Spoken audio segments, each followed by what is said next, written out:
The lawyer gave my stepmother my father's house, his savings, his lake property, and every piece of furniture my mother had once chosen.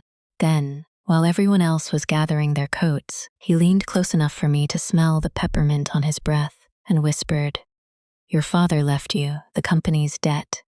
For 1 second, I thought I had misunderstood him. My stepmother, Celeste, stood across the conference room in a cream-colored coat, accepting condolences with the composed sadness of a woman who had rehearsed grief in front of a mirror. Her brother was beside her. So was the company's chief financial officer. They were speaking softly about memorial donations and the difficulty of managing my father's affairs. I looked down at the thin brown folder the lawyer had placed in front of me. There was no check inside, no property deed, no stock certificate, only an assignment of debt from a company that, according to everyone in that room, was already close to bankruptcy. I was 43 years old, employed in medical billing, and careful enough with money to keep 3 months of expenses in savings. I had not gone to the reading of my father's will expecting to become wealthy, but I had not expected him to leave me something that could destroy me. "What does that mean?" I whispered. The lawyer did not answer immediately. He glanced toward Celeste. Then he slid one finger over the folder and tapped a line I had not yet read. "Do not sign anything they give you," he said, "and do not tell them I warned you." That was the moment my grief changed shape. Until then, I had believed the worst thing my father had left behind was the knowledge that we would never repair the distance between us. I did not yet understand why a dying man would give his wife everything visible and leave his only daughter a debt no one wanted. I did not understand why the company's chief financial officer looked really relieved when I closed the folder, and I certainly did not understand why, before the week was over, someone would enter my apartment and take nothing except an old blue ledger that had belonged to my father. Good day, dear listeners. It's Nora again. I'm glad you're here with me. Please subscribe to my channel and like this video. And also, let me know in the comments which city you're listening from. That way I can see how far my story has traveled. My name is Claire Bennett, and at the time all of this began, I lived in Cincinnati, Ohio, in a second-floor apartment above a bakery that started mixing dough before sunrise. My life was not exciting, but it was stable. I worked as a billing compliance supervisor for a regional group of physical therapy clinics. My job was to find mistakes before insurance companies found them for us. Duplicate charges, incorrect procedure codes, payments posted to the wrong account, small errors that looked harmless until they multiplied across hundreds of patients. Numbers have a way of revealing behavior. One wrong entry can be an accident. The same wrong entry repeated every Friday is a system. I had learned to look for systems. My apartment was modest. 2 bedrooms, although the second was mostly filled with files, an old sewing table, and boxes I had never unpacked after my divorce. I drove a 7-year-old Honda. I bought good coffee but waited for shoes to go on sale. On Sundays, I visited my Aunt June and helped her organize the pills. She always insisted she could manage herself. I was not unhappy. Lonely sometimes, perhaps, but loneliness is not the same as misery. There was dignity in knowing my bills would be paid, my work was respected, and no one could disturb my peace without being invited inside. My father had never understood that. He believed stability was something a person settled for when ambition had failed. His name was Thomas Bennett, and he had built Bennett Industrial Components from a rented warehouse and 3 employees into a company that supplied precision metal parts to manufacturers across Ohio, Indiana, and Kentucky. When I was a child, the company was almost another member of our family. It came to dinner in the form of urgent telephone calls. It joined us on vacations through thick envelopes my father carried in his briefcase. It sat between my parents at the kitchen table while they argued over payroll, equipment loans, and whether he had missed another school event. My mother, Elaine, handled the early bookkeeping. She kept everything in blue cloth-bound ledgers and wrote with the same careful block letters she used on birthday cards. She died when I was 26. After that, my father stopped speaking about the early years of the company. Within 18 months, he married Celeste Warren, a polished commercial real estate broker 12 years younger than he was. Celeste was never openly cruel to me. Open cruelty would have been easier. She remembered my birthday but sent gifts that seemed selected by an assistant. She asked about my job and then forgot the answer. She always made room for me at holiday dinners, though somehow I was seated near the kitchen, while her friends and business associates gathered around my father. She knew how to exclude someone without leaving evidence. Over time, my father and I became careful with each other. We talked about weather, work, and Aunt June's health. We did not talk about my mother. We did not talk about the fact that Celeste's brother, Adrian, had become the company's chief operating officer, despite having no manufacturing experience.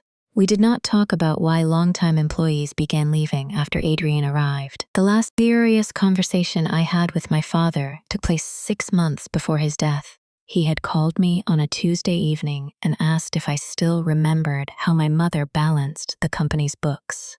The question was so unexpected that I sat down at my kitchen table. She reconciled everything by hand, I said. Why? There was a pause. I found one of her old ledgers. Where? In storage. I could hear papers moving near the phone. Then he asked, in your work, if an account was being paid regularly, but the balance never went down, what would that tell you? That depends. Interest could be accruing, payments could be misapplied, or someone could be posting them somewhere else. He became quiet. Dad, is something wrong? No, I'm just trying to understand a report. I offered to look at it. He refused too quickly. Before ending the call, he said something I did not recognize as important until later. Your mother always believed records should survive the people who made them. 3 weeks afterward, he suffered a minor stroke. Celeste controlled access to him during his recovery. She said he needed rest. She said business discussions upset him. She said the doctors were concerned about his blood pressure. Whenever I called, she answered his phone. Whenever I visited, Adrian seemed to be there. The first warning sign arrived disguised as family concern. Celeste phoned me at work and asked whether my father had sent me any documents. What kind of documents? Oh, nothing specific, she said lightly. He has been confused since the stroke. We are trying to locate a few things he may have moved. No, he hasn't sent me anything. Are you sure? Her tone remained pleasant, but the question sharpened. I would know if I received something from Dad. Of course. I only asked because he mentioned your mother's bookkeeping. You know how the mind wanders after a neurological event. That sentence stayed with me. My father's mind did not wander. During my next visit, he struggled physically, but he knew exactly who I was and asked detailed questions about Aunt June's roof repair. Celeste sat beside him throughout the conversation, one hand resting on the arm of his chair. When she left to take a call, my father looked toward the doorway. Then he said, "Do you still have your mother's filing cabinet?" The cabinet was in my second bedroom. It had been delivered to me after her death, along with several boxes of photographs and household papers. Yes, keep it locked. Why? He pressed his lips together. Footsteps sounded in the hallway. By the time Celeste returned, he was asking me about traffic. 2 months later, he died of a second stroke. At the funeral, Adrian Warren placed a hand on my shoulder and told me the company was in serious financial trouble. It was an unusual thing to say beside a grave. I thought revenue was up, I replied. Revenue isn't cash flow. I understand that. He gave me a small smile, the kind professionals use when they want to make disagreement look like misunderstanding. Tom borrowed heavily during the expansion. We're trying to save the jobs that remain. Celeste may have to sell the house. That turned out not to be true. At the will reading, Celeste received the house free of mortgage. My father's investment accounts, his personal vehicles, the lake cottage, and the contents of both properties. I received the contents of my mother's old filing cabinet, several personal letters, and an assignment of all rights connected to a promissory note issued by Bennett Industrial Components to my father. The original principal was $4,800,000. The lawyer, Martin Hale, described it aloud as an unsecured insider obligation of doubtful value. Adrian lowered his eyes in a performance of sympathy. Celeste reached across the table and touched my hand. "I'm so sorry," she said. "Your father's business decisions became increasingly erratic near the end. You should not feel responsible for any of it." That word caught my attention. Responsible. A debt owed to my father should have been an asset, even if the company could not pay it, yet everyone spoke as though I had inherited a liability. After the meeting, Martin Hale gave me his warning. Do not sign anything. Do not tell them I warned you. I carried the brown folder to my car and sat behind the wheel for almost 40 minutes. Rain moved across the windshield in thin, slanted lines. People passed under umbrellas, their lives continuing at a normal speed while mine seemed to have stopped in that parking garage. I opened the folder again. The first page was an assignment document. The second was a copy of the promissory note.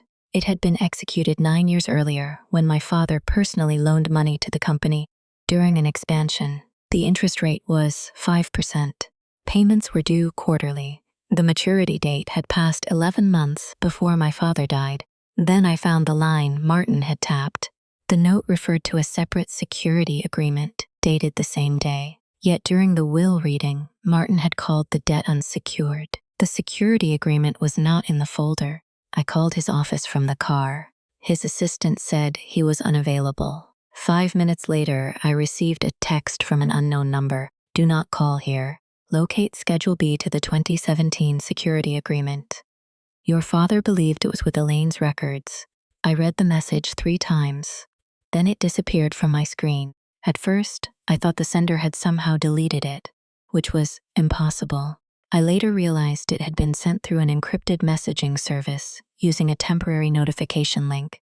I took a screenshot before the page fully vanished. That was the first useful thing I did. Fear is strange. It does not always make you small. Sometimes it makes the world very precise. I noticed the sound of the rain, the bitter taste of coffee that had gone cold, the slight tremor in my left hand. I also noticed that Adrian had described the company's debt before the will was read. Even though the assignment was supposedly private, I drove directly home. The bakery downstairs was closing when I arrived. Warm air smelling of sugar and yeast rose through the stairwell. Inside my apartment, I locked the door, closed the curtains, and stood in the second bedroom looking at my mother's filing cabinet.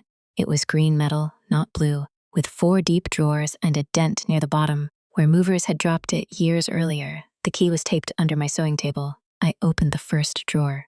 Tax returns, insurance policies, receipts for kitchen repairs.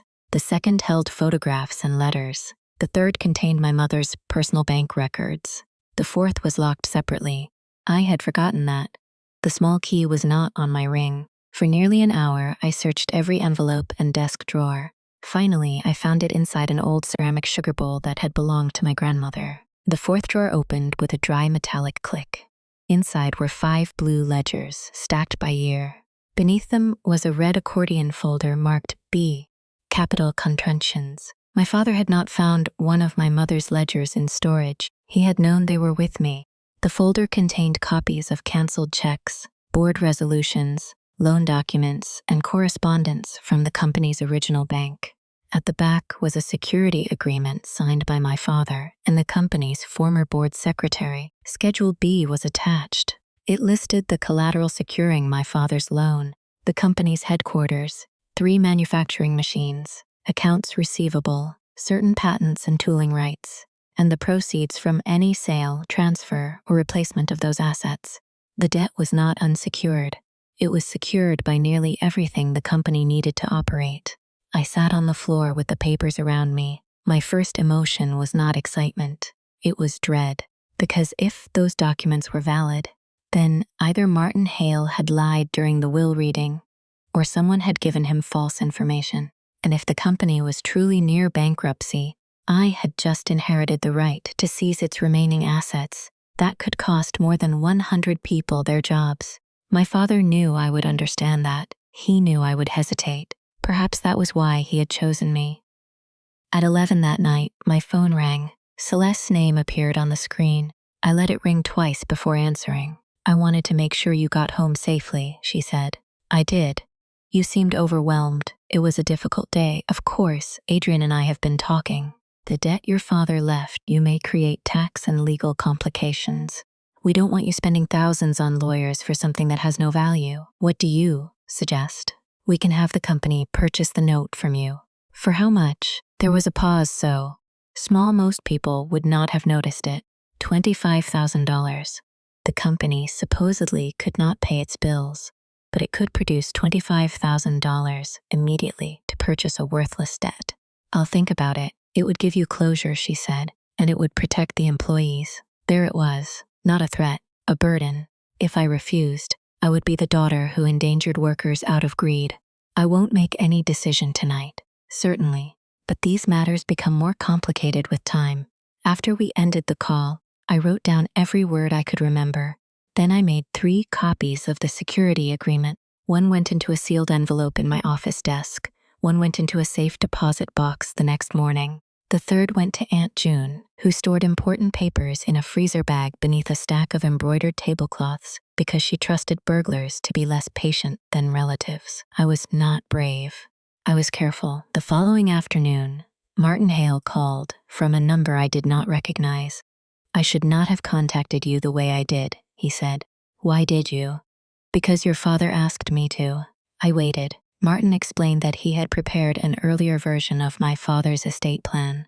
In that version, the loan documents and security agreement were described accurately. 6 weeks before my father's death, Celeste brought him an amended asset schedule, prepared by Adrian and the company's chief financial officer, Lowell Price. The schedule stated that the security agreement had been terminated years earlier. Did you verify that? I asked. I requested proof, and I received a copy of a UCC termination statement. A UCC filing is a public notice connected to secured business debt. If the filing had been terminated, other creditors could believe my father no longer held a claim against the collateral. Who signed it? Your father's electronic signature appears on the filing. Appears, Martin exhaled. Claire, 2 days before he died, your father told me he had never authorized the termination. I stood beside my office window, watching an ambulance pull into the clinic parking lot. Why didn't you say that during the will reading? Because his statement was not witnessed, and because Celeste has already threatened a malpractice action against my firm. She claims your father was cognitively impaired when he revised the will. Was he? Not when I met with him alone. Then why did he leave her everything? That is a question I cannot answer. Without violating attorney-client privilege beyond what the estate has already disclosed.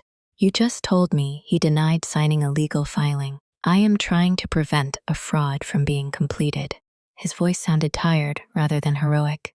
That made me trust him more. People doing the right thing rarely sound like they do in movies. Usually, they sound frightened. He gave me the name of a lawyer named Rebecca Sloan, who specialized in probate disputes and commercial litigation. Do not use anyone connected to the company, he said. Do not meet Celeste alone, and assume they know more about your father's records than you do. Rebecca's office occupied the 3rd floor of a renovated brick building near the river. She was 56, silver-haired, and direct enough to make silence feel useful. She read every document before asking me a single question. Then she placed the promissory note beside the security agreement. If these are authentic and properly perfected, you did not inherit the company's debt, she said. You inherited a debt the company owes you. I understand the distinction. Most people wouldn't. I work in billing. That interested her. I explained what my father had asked about payments that did not reduce a balance. Rebecca turned to the amortization schedule. There are no payment records here. My mother's ledgers may have them. We spent the next 2 hours examining the old books. My mother had recorded quarterly payments for the first 4 years. Then the entries changed. The company continued issuing checks labeled loan payment, but my father's loan balance remained unchanged in the annual summaries. The payment amounts were being posted to something called Warren Advisory Services. Celeste's maiden name was Warren. Rebecca photographed the pages. Who owned the advisory company? She asked. I don't know. We're going to find out. She advised me to decline the buyout without mentioning the security agreement. She also sent preservation notices to Celeste, Adrian, Lowell Price, Bennett Industrial Components, and the estate. Those notices required them to preserve emails, accounting records, bank statements, electronic files, and communications connected to the loan. The response came faster than either of us expected. The next morning, the company's attorney sent Rebecca a letter claiming the note was invalid. because my father had orally forgiven the debt.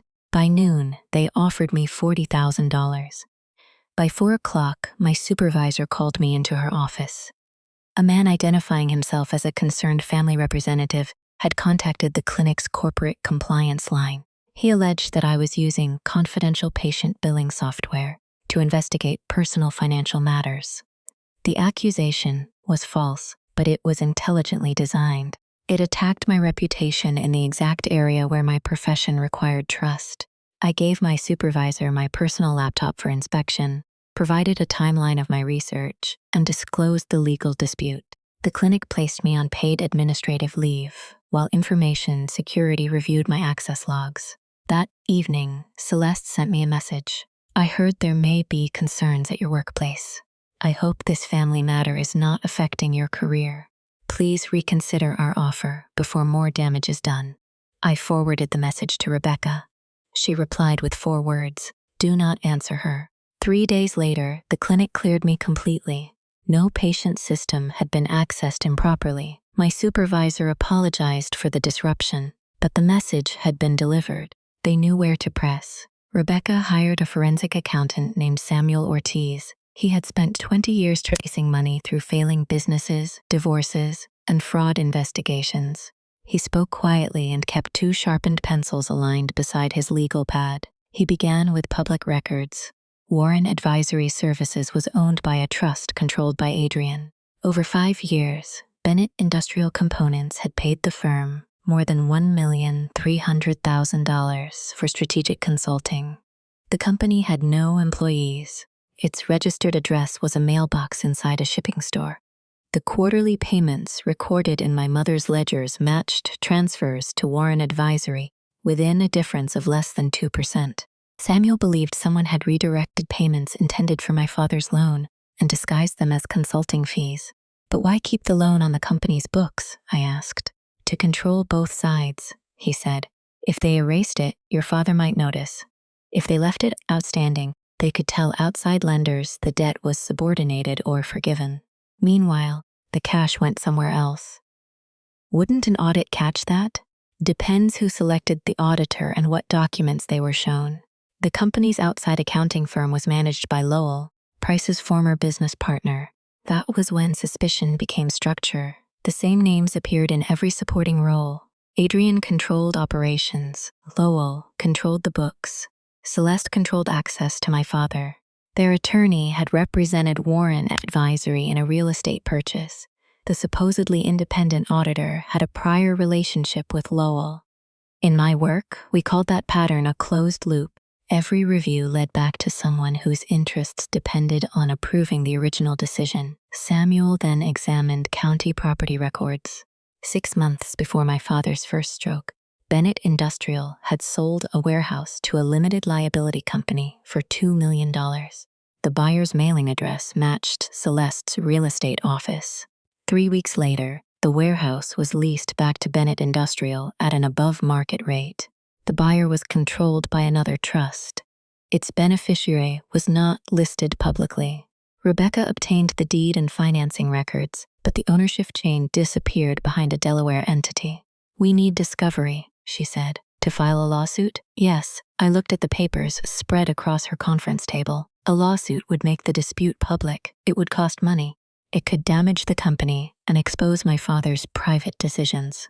For several days, I hesitated. Then I returned home on a Thursday evening and found my apartment door unlocked. Nothing looked disturbed. The television remained on the stand. My computer was in the bedroom. Jewelry sat untouched in a small box on my dresser. In the second bedroom, the filing cabinet was open. The 4th drawer had been emptied onto the floor. 4 of my mother's blue ledgers remained. The 5th was gone. It covered the year my father made the loan. The red accordion folder had also been moved, but the original security agreement was no longer there. I had placed it in the safe deposit box. Whoever entered my apartment knew exactly what to search for. The police officer who took the report said there were no signs of forced entry. I gave him the names of everyone connected to the dispute. He listened politely, though I could tell he saw a family inheritance argument, not a coordinated financial scheme. After he left, I sat at my kitchen table under the yellow light and felt fear settle into me, not panic. Wait, the kind of wait that changes how you breathe. My father had known enough to hide records with me. He had known enough to warn Martin, yet he had still died with Celeste controlling his home, his medication, and his visitors. For the first time, I wondered whether the second stroke had been examined as carefully as everyone assumed. I did not allow that thought to grow without evidence. Evidence was the boundary between suspicion and truth. The next morning, I told Rebecca to file. Our complaint asked the probate court to determine the validity and priority of the note, restore the security interest, prevent the transfer of collateral, and require an accounting of company funds. We also alleged fraud, conversion, breach of fiduciary duty, and interference with an inheritance interest. Rebecca requested a temporary restraining order. The judge granted a limited one the same day, prohibiting the sale or transfer of the headquarters, equipment, patents, and large receivables until a hearing could be held. By sunset, local business reporters had found the filing. The headline described me as an estranged daughter seeking control of a struggling family company. That language came from someone. I knew exactly who. Celeste called Aunt June and cried for 40 minutes. She said I was trying to erase my father's legacy. She said employees would lose health insurance. She said grief had made me irrational. Aunt June listened until Celeste finished. Then she said, "Claire has never been irrational in her life. That's why you're frightened." Celeste did not call her again. The company filed a response claiming my father had forgiven the loan during a board meeting 4 years earlier. Attached was a resolution bearing his signature. Samuel compared it with genuine documents. The signature looked convincing, but the date created a problem. According to airline records in my father's old tax files, he had been in Vancouver that day, attending an equipment conference. The meeting minutes stated he was physically present in Cincinnati. That was the first mistake they could not explain as poor bookkeeping. Rebecca subpoenaed travel records, electronic calendar entries, company server logs, and metadata from the board documents. The resolution had been created 18 months after the meeting supposedly occurred. Its author was Lowell Price. The file history showed that Adrian modified it twice. Celeste printed the final copy from her home office. Still, they did not retreat. Instead, they increased the pressure. Adrian visited me at work. He waited in the lobby wearing a navy suit and holding 2 cups of coffee, as though we were old friends meeting by arrangement. My supervisor offered to call security. I told her I would speak with him in the glass conference room, where others could see us. I placed my phone on the table and activated the recorder with his knowledge. "I'm not here to threaten you," he said. "I did not say you were. You've misunderstood what Tom wanted. Then the documents will clarify it." He pushed 1 coffee toward me. I did not touch it. "The company cannot survive a public battle. Vendors are nervous. A lender has frozen our credit line. Then you should provide an accurate accounting." His smile weakened. "Your father loved that company more than anything. I know. You could destroy it. I did not redirect loan payments. That is an interpretation. It is a bank record." He sat back. For a moment, the polished concern disappeared, and I saw exhaustion underneath it. Then he lowered his voice. "Celeste is prepared to give you $150,000 personally. You release the claim, dismiss the lawsuit, and everyone moves forward. Why would she pay that much for a worthless note? Because she wants peace. So do I. Then take it." I looked at him through the glass wall. People moved through the clinic lobby carrying folders and water bottles. Ordinary life continued 10 feet away. "My peace does not require my silence," I said. His expression became still. "You think this ends with a courtroom deciding you were right. It doesn't. Even if you win, employees will blame you. Your father's name will be damaged. Your mother's role in the early company will be examined. Families have secrets, Claire. Sensible people decide which ones are worth exposing." It was a careful sentence, not quite a threat, not quite an admission. "What secret are you offering to keep?" I asked. He stood. "You should ask Rebecca how much litigation costs when the other side has insurance." He left both coffees on the table. I sealed mine in a plastic evidence bag Rebecca had given me after the break-in. It was never tested because there was no legal basis to do so. Still, I kept it for months. Fear does not always make you reasonable. Sometimes it makes you preserve a paper cup because it is the only object in the room that seems to understand what just happened. The stronger evidence arrived through an unexpected source. His name was Daniel Cho, and he had served as Bennett Industrial's controller before Lowell Price.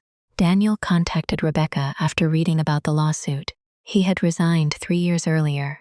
At first, he would not explain why. Then Rebecca showed him the old ledger entries and the payments to Warren Advisory. Daniel closed his eyes. "I told Tom," he said. According to Daniel, my father discovered unusual transfers while reviewing cash flow before refinancing the company. When Daniel traced them to Warren Advisory, Adrian claimed the payments were reimbursement for business development expenses. My father ordered a full internal review. 2 weeks later, Daniel was accused of violating company policy by copying financial records. He was offered a severance agreement that required confidentiality. He refused to sign. Adrian threatened to report him for theft of company information. Daniel resigned and moved to another city. "Do you still have the records?" Rebecca asked. He looked toward the door before answering. "I have enough." Daniel had retained emails in which my father demanded supporting invoices for Warren Advisory. One response came from Celeste. "Tom, Adrian has protected this company during a difficult period. Continuing to question his integrity is becoming harmful to your health and to our marriage."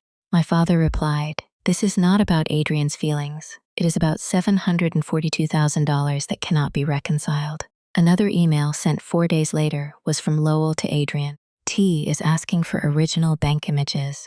We need to resolve the note issue before he brings Claire into it. Claire. They had been discussing me years before my father died." The final email in Daniel's collection was the most important.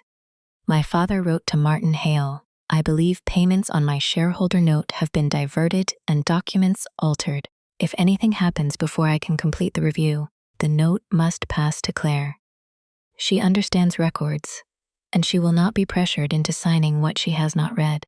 I cried when Rebecca read that message aloud, not because of the money, because my father had seen me. Through all the distance, all the restrained holiday conversations and unfinished apologies, he had remembered who I was. He knew I would read before signing. He knew I would follow a number until it reached the truth. His trust did not repair our lost years, but it gave them a different ending. The discovery process lasted 8 months. Thousands of documents were exchanged. Company servers were imaged under court supervision. Bank records were obtained. The Delaware entity behind the warehouse purchase was traced through financing documents. The beneficiary was Celeste.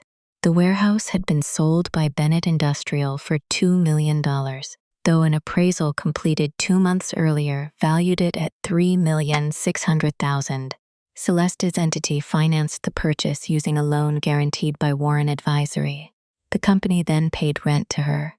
In effect, money had been removed from Bennett Industrial, used to acquire its property at a discount, and returned as a private income stream for my stepmother. The more we uncovered, the more my inheritance made sense. My father had not given me a failing company. He had given me the legal instrument capable of stopping its assets from being stripped. The debt was a lock. The security agreement was the key. And my mother's ledgers were the original blueprint showing what the numbers were supposed to look like before someone moved the walls. During Celeste's deposition, she wore a dark gray suit and a small gold cross. Rebecca questioned her in a plain conference room while a court reporter recorded every word. I sat beside Samuel at the far end of the table. Celeste did not look at me. Rebecca began with the warehouse. "Did you have a financial interest in Gray Harbor Holdings at the time it purchased Bennett Industrial's property?" "No." "Do you have a financial interest now?" "I am a discretionary beneficiary of a family trust." "When did you become a beneficiary?" "I don't recall." Rebecca placed a trust amendment in front of her. "Does this refresh your memory?" Celeste read it. "No." The amendment was dated 11 days before the warehouse sale. Rebecca moved to the promissory note. "Did Thomas Bennett ever tell you he had forgiven the debt? He said he did not want the company burdened by it." Those were his exact words, to the best of my recollection. Who else was present? My brother and Lowell. Was the conversation recorded? No. Was it documented? There was a board resolution. Rebecca displayed the metadata report showing the resolution had been created later. Celeste's attorney objected, but the question remained. Did you print this document from your home office? I print many documents. Did Thomas sign it in your presence? I don't remember. That answer mattered. In the company's filing, Celeste had sworn that she personally witnessed him sign. Rebecca waited several seconds before speaking again. Mrs. Bennett, did your husband know you owned the entity that purchased the warehouse? Celeste turned toward her attorney. He instructed her to answer. I was not involved in the daily details. That was not my question. I believe he was aware of our family investments. Did he know? I can't speak for what he knew. Rebecca placed an email on the table. It had been recovered from a deleted folder on Celeste's computer. Adrian had written, once the warehouse closes, move the beneficiary amendment back to the prior version. Tom cannot see her name attached. Celeste stared at the page. For the first time, her composure broke, only slightly. Her fingers tightened around the corner of the paper. Rebecca's next question was quiet. Who is her? Celeste did not answer for 23 seconds. The court reporter finally asked whether she had heard the question. Yes, Celeste said. And your answer? I do not recall the context. The truth has a weight of its own. You can hold it down with explanations, signatures, professional titles, and polite voices. But eventually the strain begins to show. Lowell Price's deposition caused the structure to collapse. He admitted creating the backdated board resolution, but claimed Adrian instructed him to do it. He admitted reclassifying loan payments as consulting fees, but said Celeste had assured him, my father approved the arrangement. Then Rebecca showed him an email in which he warned Adrian that the transactions could be treated as embezzlement. Lowell requested a break. Afterward, his attorney contacted federal prosecutors. Within weeks, Lowell entered into a cooperation agreement. He provided the original accounting files, including a hidden spreadsheet called Legacy Cleanup. The spreadsheet listed transactions that needed to be resolved before my father's death or incapacity. My father's loan was one item. The warehouse ownership trail was another. A third item was labeled EB Historical Equity. EB stood for Elaine Bennett, my mother. The early corporate records showed that she had owned 20% of Bennett Industrial when it was founded. After her death, her shares should have passed according to her estate plan, but no shares had ever been included in her probate estate. A transfer document claimed she had sold them to my father 6 months before she died. The signature was not hers. I knew before the handwriting expert confirmed it. My mother formed capital letters from the bottom upward. The signature on the transfer used a looping E she had never written in her life. Someone had forged the sale years earlier. At first, Rebecca suspected my father. That possibility hurt more than I expected. Then the electronic archive produced a scanned letter my father had sent to the company's former attorney. Shortly after discovering the transfer, Elaine never signed this. I believed her shares were redeemed through the estate. Find out who prepared this document. The lawyer had died several years earlier. His archived files had been acquired by another firm and never fully indexed. A subpoena uncovered his handwritten notes. Celeste brought transfer. Says Tom wants ownership simplified before refinancing. Confirm. There was no confirmation. The document had still been placed in the corporate record book. Celeste had begun altering the company's ownership less than a year after marrying my father. That was the point of no return. Until then, I had allowed myself to believe she became trapped in Adrian's scheme or acted out of fear that the company would fail. The forged transfer proved the plan had started earlier. She had not merely protected money.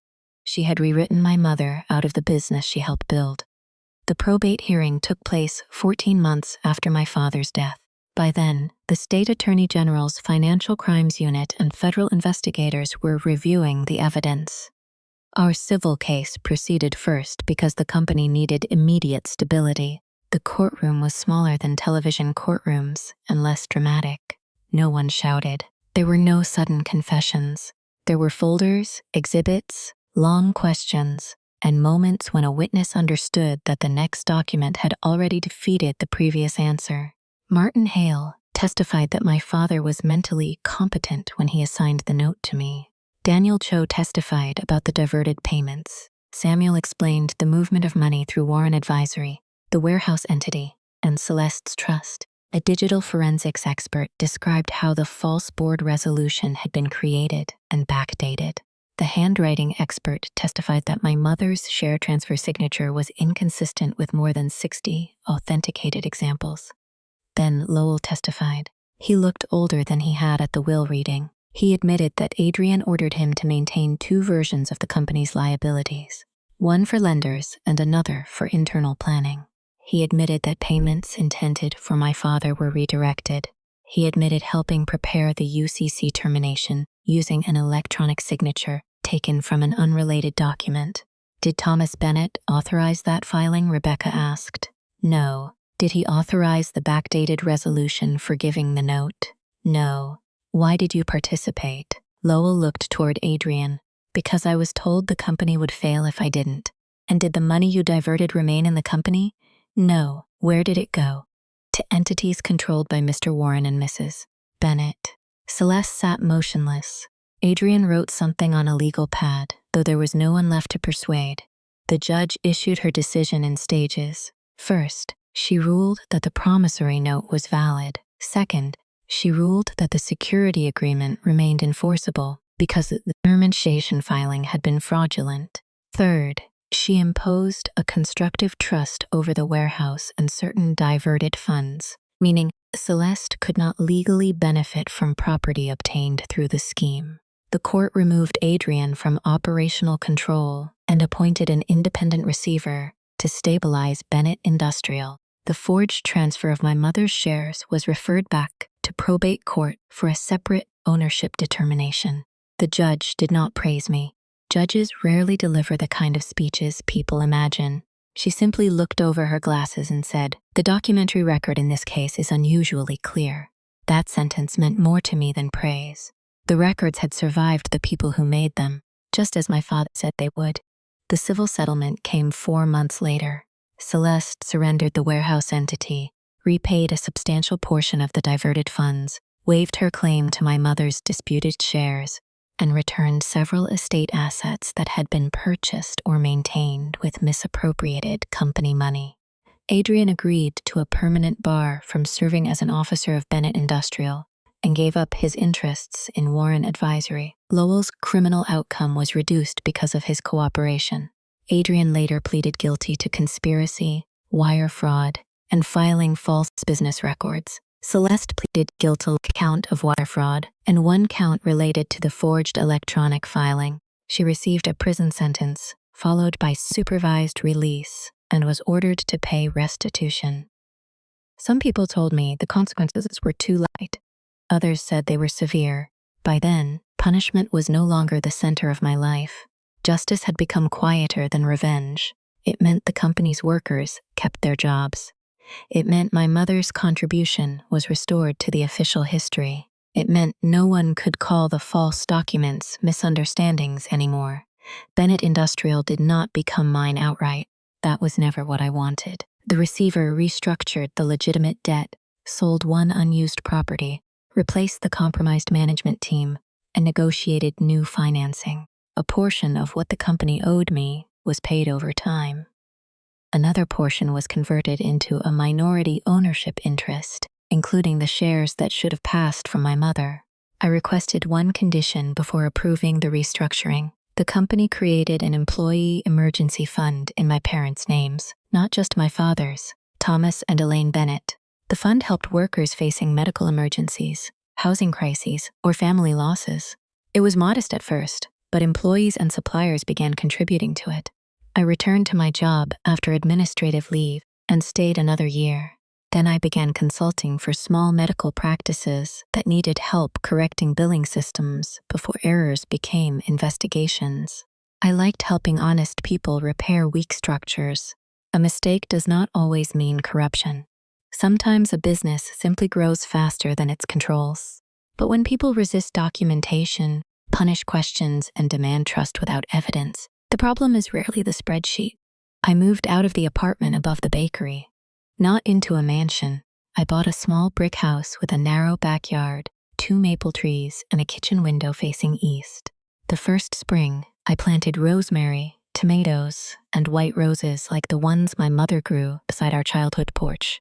Aunt June complained that I spaced the tomato plants too close together. She was right. I kept one of my mother's blue ledgers in a glass front cabinet in my office. The stolen ledger was never recovered. Neither was the person who entered my apartment conclusively identified. By the time the criminal cases ended, that unanswered question no longer controlled me. Not every mystery receives a perfect closing entry. Some balances remain open. Peace is learning which ones no longer own your attention. Martin Hale retired 6 months after the settlement. Before leaving practice, he mailed me a sealed letter my father had written, but never instructed him to deliver. It was only 2 pages. My father apologized without defending himself. He wrote that after my mother died, he allowed work and shame to replace conversation. He admitted that he saw Celeste separating him from old friends and longtime employees, but told himself it was the price of avoiding conflict. He said he had mistaken comfort for peace. Near the end, he wrote, "Claire, I am leaving you the only part of the company I still trust to tell the truth. A debt is a promise recorded after trust is no longer enough. Follow the promise. It will lead you to what they tried to take." I sat at my kitchen table for a long time after reading that. The morning light moved across the floor. A kettle clicked off behind me. Outside, a neighbor was teaching his daughter to ride a bicycle. He kept one hand near the back of the seat but did not hold it, allowing her to discover that balance belonged to her. I wished my father had trusted me sooner. I wished he had spoken plainly while there was still time to answer. But healing is not pretending the past became kinder than it was. Healing is accepting the truth without letting it poison what remains.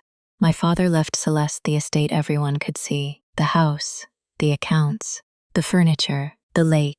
He left me something that looked like a burden, a stack of papers, an unpaid promise, a debt. But hidden inside that debt was the record of my mother's work, the evidence of a betrayal, the protection of 100 employees, and the last honest expression of faith my father ever gave me. Money changed my circumstances, but it was not the most valuable thing I recovered. I recovered my mother's name. I recovered my father's truth.